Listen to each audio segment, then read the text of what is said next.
Yo, what's going on, guys? My name's Cast. Welcome back to another episode reaction of Frieren Beyond Journey's End. This time we're on episode 7. So in the last episode, we officially recruited Stark into the party of Frieren and Fern. He is our first battler, our first non-mage member of the party, and he seems pretty strong. He's not very confident, but he knows what he's doing. He killed a dragon all by himself, which is pretty cool. I love that Frieren didn't even need to help him with that, even though she said she would, but it maybe hopefully helps inspire some confidence within him. After that, they ventured up to a town up north where there seems to be some sort of blockade because the Demon King's forces, or the remnants of the forces, are battling up north in the way that they need to go. It seemed for a minute that they were going to get stalled in the town, but knowing who Frieren is now, the town's guard openly opened the doors and let her through. So I assume we're going to go now and going to go fight some of the Demon King's forces. I'm not really sure what that's going to look like, but I'm excited to see more fighting. I'm excited to see what exactly is left of the Demon King's forces and how that operates now that there is no Demon King. Are they maybe like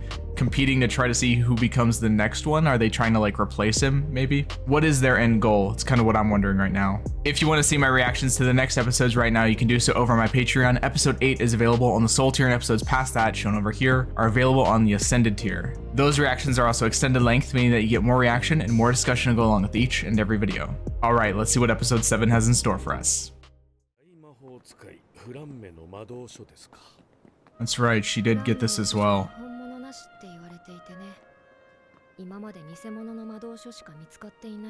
She got the real one though, from the tree. Oh, this is originally with her party, I see.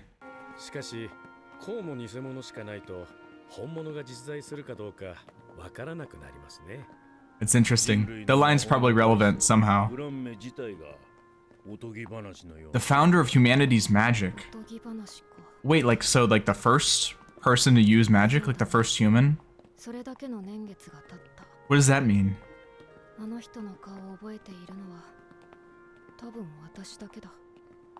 Wait, there's so much in that. I don't think, what does that mean, the founder of humanity's magic? Curious what the relevance of that little flashback was.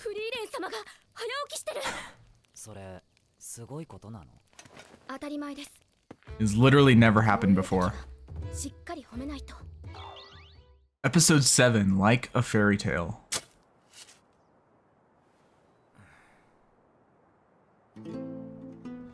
"28 years later."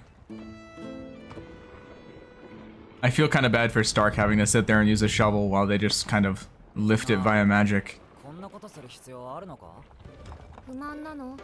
This is what they do, Stark. They do side quests. You gotta get used to it.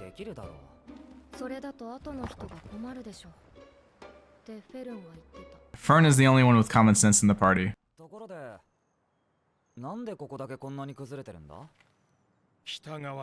Probably erosion. Oh, demons have been fighting. Yeah, the scars of battle. Or erosion, like I said. So I wonder if Stark can use magic at all? Is that something he can do or no? Because so far it hasn't really been established if just anybody can use magic or like what the qualifications for magic are.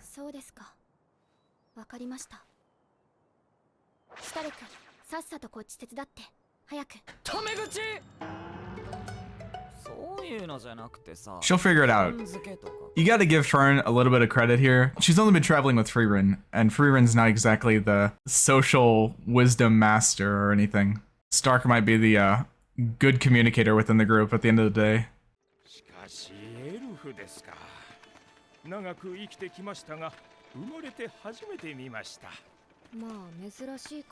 Yeah, I'm still waiting for the day we see another elf.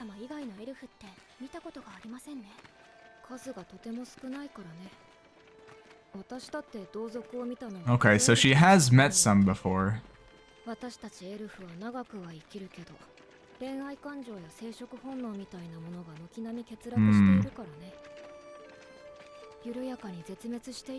That's interesting, actually.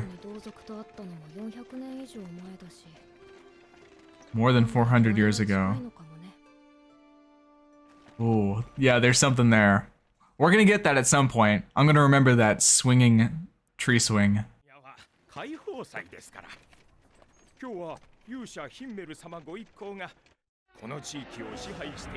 Oh, wow.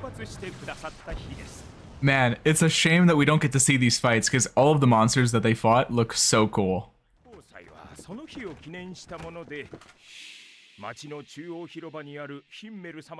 They have statues here as well. Did they just have statues made everywhere they went? Yeah, she doesn't see it as any big deal at all.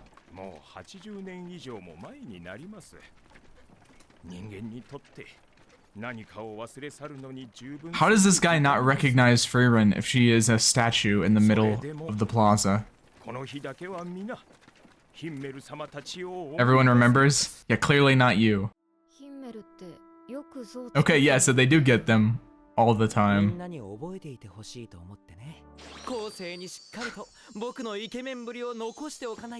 I can't help but wonder if there's more to it than that for him. Okay, yeah, there is. You know, that doesn't even have to be true, but that's so sweet and so nice.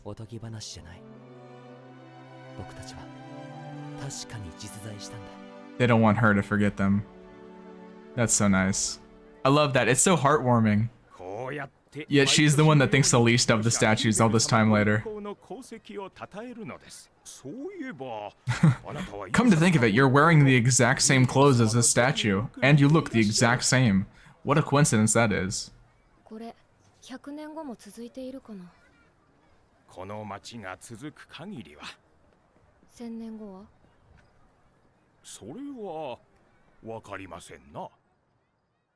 I mean, it's kind of bigger than that, right? I mean, at the end of the day, they're throwing a festival. Everybody gathers every year to have a good time in remembrance of something. And even if all of these people weren't even alive when this happened 80 years ago, they still get together. They have a good community festival and they have a good time. They have a night to remember. And that's something that's worth something, right? Like the statues were there for that reason. That's just another benefit of having a legacy. You inspire new people, you inspire generations to come, and you give them an event to make memories along the way. So it doesn't only benefit the party, it also benefits the townspeople.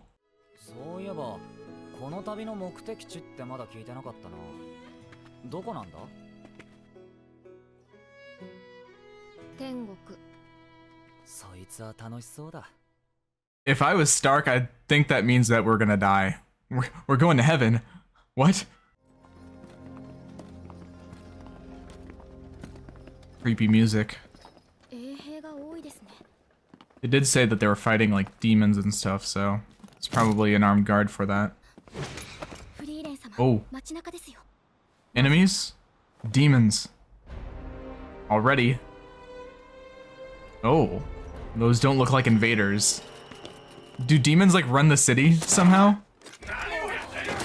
I kind of respect the shoot first, ask questions later thing, but yeah, it might not be a good idea. Lord Lugner. Okay, well maybe they don't run the city.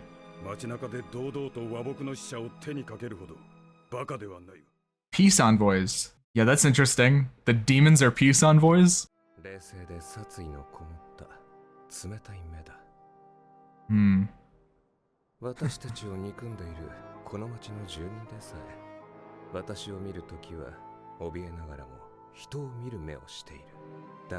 They look upon me as a person.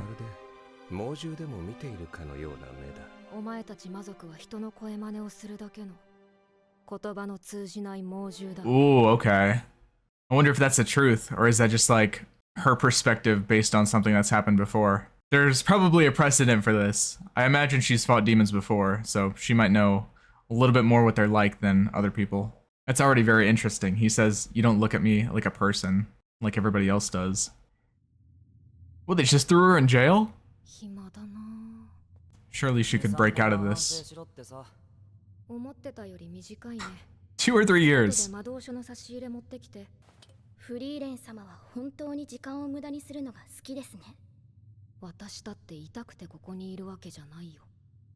I wonder if she needs her staff to do magic.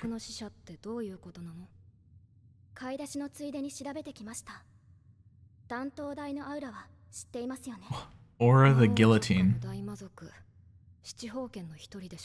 7 Sages of Destruction. 28 years ago? The same year that Himmel died? That can't be a coincidence.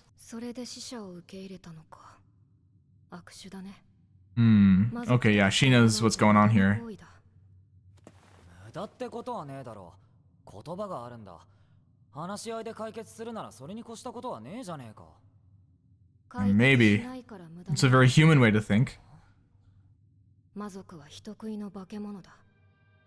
そいつらが人類と同じ言葉を使う理由を考えたことはある。For manipulation, I would assume. Kind of like a mimic. まだ子供だ。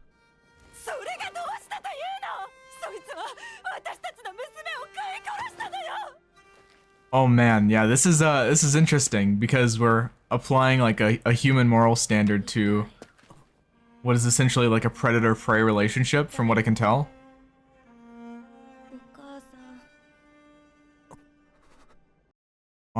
You know what this is immediately making me think of? I'm going to pause here to talk about this. This is immediately making me think back to episode 5, was it? Where we had the monsters that made like a loved one appear to you as like a ghost, as a specter, in order for you to like drop your guard so they can attack you. This is kind of like the same thing. They're just mimicking human speech and emotion just so they can, I guess, make you more vulnerable to an attack. And that's not even such like a fantasy idea either, because even in real life, hunters use their like duck calls and the duck whistles and all that to attract other ducks so that way they can shoot them down. That's just what this makes me think of immediately, but there very well could be more to this. Maybe Frieren is misjudging the situation. Maybe demons are actually capable of communicating and being peaceful, but based on an experience that she had, maybe this one we're seeing right now, for all I know, maybe Frieren's already learned better than this.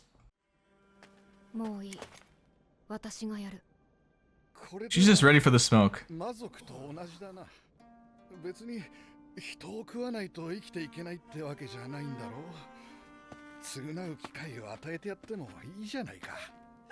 Okay, but you don't have to like take her in or something. You just cast her out.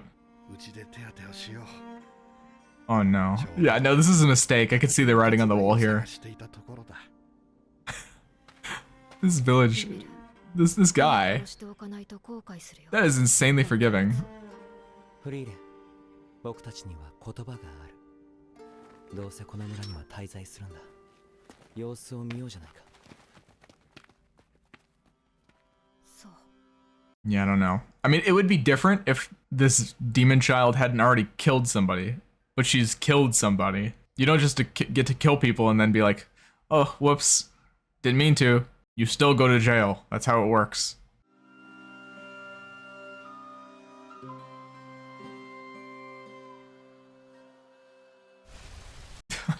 Yeah, I knew it was going too well there. No. Well, look what being compassionate got you.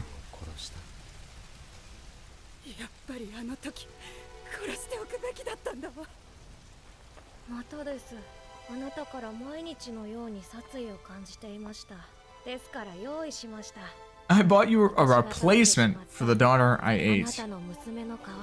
That's not how that works. Not typically. Okay. I see exactly what Frieren's talking about when it's like basically communicating with an animal. Yeah, it's not even like out of maliciousness necessarily. Okay, well, we actually get to see Himmel get his hands dirty a little bit.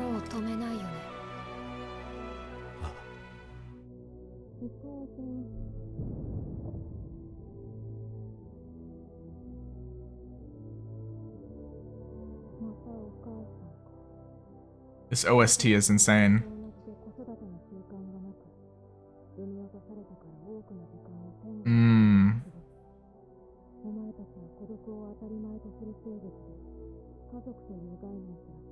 Yeah, so she was just mimicking a human.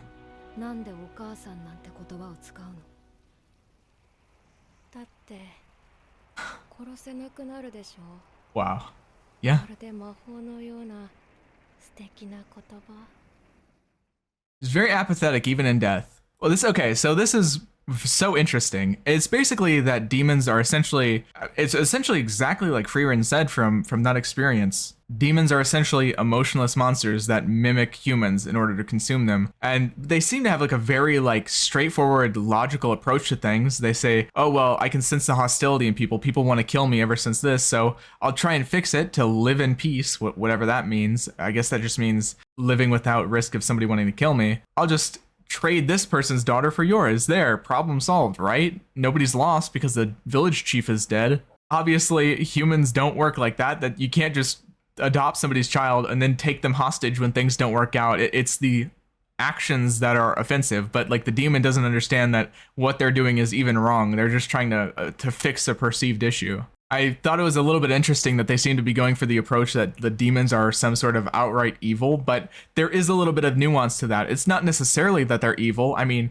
they are in a way, I guess you could say, but it's not like out of maliciousness. It's more like two people that just, or two species that kind of can't mutually coexist. They'll always be fighting because they'll always be at war, because demons consume people, and even if they are not interested in consuming people, they still have no qualms about killing people as long as it furthers their goals, whatever those may be. And they have the manipulation tactics down pretty pat, considering that they know exactly how to invoke mercy by pretending to be family or something, or the use of the word mom. So it kind of does make you wonder if there is any avoiding situations like this. Like, is there any avoiding war with demons other than just like a full-on separation from them? Because from that story, assuming that everything that Frieren said was true, if demons kind of grow up by themselves, they're not raised by family, she said, these instincts, the way that that child demon was, that was just sort of the natural state. Nobody taught that kid how to do those things or to say those things. They just sort of naturally adopted them, which kind of makes it all the more twisted if you think about it. And really kind of makes me think that there probably aren't any good demons. So these peace envoys, not looking good for them. 奴らにとっての言葉は人類を欺く術だ。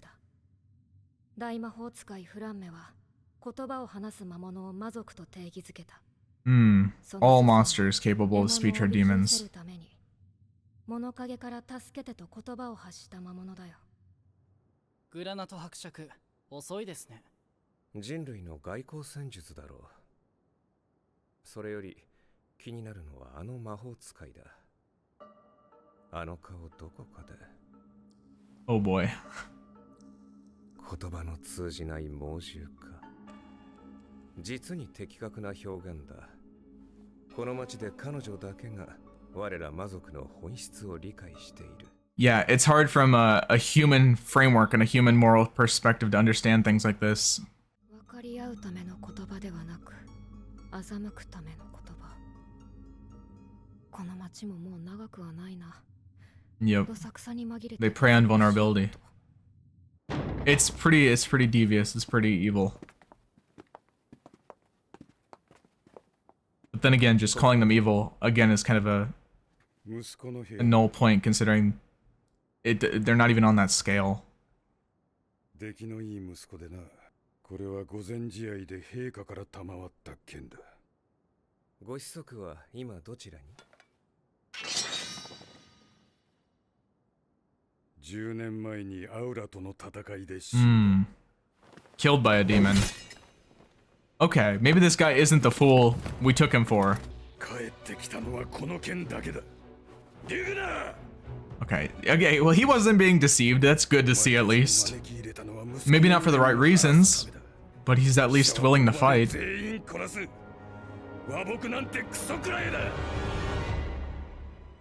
Yeah, he doesn't seem too threatened, unfortunately. この部屋はよく掃除が行き届いています。きっと10年前と変わらぬままなのでしょう。それがどうした？私もあなた方に殺された父上の部屋。Oh no, don't do this. Don't do this. He already said they don't have family, or Frieren said that they're not raised by parents. Don't buy it. Yeah, I mean, the things he says make sense, but he's appealing to your emotions, and that's just not what you can do with them.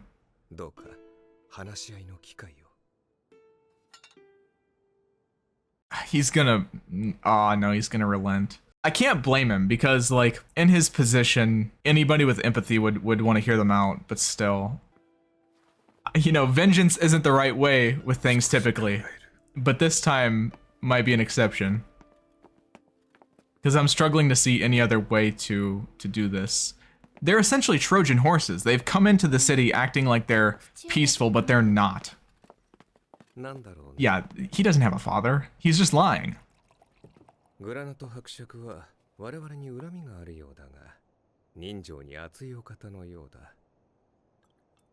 取り入れれば和睦と称して、この町の防護結界を解除させることも可能だ。So that's their game. Lower the defensive force. この町を滅ぼしてください。 Ooh, love that animation. And there's Aura. ところでリーニエ。 It's like a young ド girl. ラートの姿が見えないようだが。邪魔者を消しに行くってさ。Oh boy. 先走ったな。若いやつは血の気が多くて困る。 He's just gonna go kill people while being a peace envoy? Surely this would blow their cover, no? Oh, well. Pulled a Soe from slime. That power is always so OP. The people that manipulate like threads and stuff to just slice people up. It's broken. Oh, he's gonna come and attack her? She doesn't have her staff, but still. ドラートだ。お前を殺しに来た。そう。外交ごっこはもう終わり。She is so これ unfazed. からさ、こいつを始末すれば、あとはグラナト伯爵を懐柔するだけで、この町は容易に落ちる。Or you could just wait until she leaves. 強いよ。俺よりもか? Yes. 断頭台のアウラよりも。 No, I'm stronger than your boss. Damn, that's cold, Frieren. That was a really cool line to end it on. Alright guys, well that was episode 7 of Frieren. I think this is the beginning of a new arc, maybe the arc that maybe we're gonna lead up and end up fighting Aura. So far, I gotta say, I'm kind of on Frieren's side with all of this. They've said and acted in exactly the way that she described them, which is why low-key I'm wondering if there is gonna be some sort of twist, but as far as I'm concerned, one of the executioners showed up to kill her, so anything that she does at this point is pretty much justified now that they've gone after her. I'm sorry to the townspeople. I understand that they're trying to be like good, empathetic people, and that it's very easy to look at somebody that almost looks human and speaks exactly like a human to want to give them a chance and all that, but at the end of the day, you can't really impose your human values on demons, especially when they see you as nothing but essentially a food source. They literally don't operate in the same way that people operate. You cannot impose human emotion onto things that do not feel human emotion, which in a way, by the way, now that I'm saying this out loud, I'm thinking about it, Frieren, in a way, kind of does have some things in common with them. She does have a little bit more of a distant and cold emotional state.